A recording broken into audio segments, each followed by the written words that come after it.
কি লোভনীয় দেখতে কাঁচা আম। এগুলি আমাদের ক্লাস 4-এর বাচ্চারা এনেছিল আজকে। তো ওরা আনার পরে নিজেরা স্কুলের যে আমাদের আপা, আপাকে দিছিল ওরা। আপা আবার অফিস রুমে নিয়ে এত সুন্দর করে ছুরি দিয়ে কাটতেছিল, মানে দেখে আমার ওইখানে লোভ পড়ে যেতেছিলো। তো আমি আবার ওইখান থেকে এক টুকরা নিয়ে খেলাম।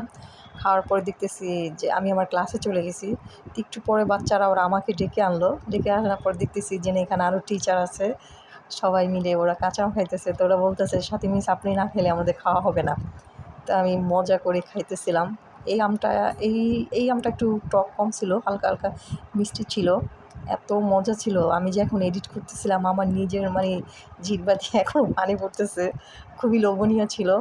তো আমি আবার তহিদাকে একটু খাওয়াই দিলাম। ও ও আবার খেলো একটু। তো বাচ্চারা ওরা ক্লাস 4-এর বাচ্চারা, আমাদের পুরো স্কুল থেকে ক্লাস 4-এর বাচ্চাগুলি খুবই ছোটো হলে কী হয়েছে, অনেক আন্তরিক আমাদের সাথে। ওরা আবার কী করে, বাসা থেকে খাবার আনে, তারপর নিজেরাও খাবার কিনে ওরা যখন প্লেটে সাজায় তখন আমাদের প্রত্যেকটা টিচারদের ডাক দেয়। ডাকার পরে আমরা আবার ওইখানে ওদের সাথে জয়েন করি। তখন আসলে খুব মুহূর্তটা অন্যরকম লাগে।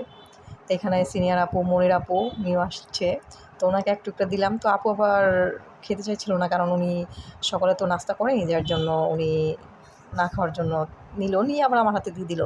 তো ওর নাম সোহাইল। তো ও আনছে, আর ওই যে রোজা, ওরা দুইজন আম আনছে 2টা।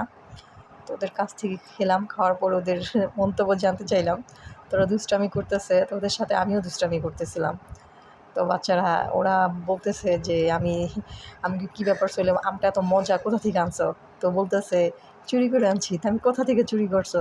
তো বলতেছে যে দোকান থেকে। তো মিথ্যা কথা বলতেছে। তো এই আমের বিচিটা বড়াটা, তো এইটা কী করবো, এটা আমি আবার আমাদের স্পেশাল ম্যাডাম প্রিন্সিপাল ওনাকে দিলাম।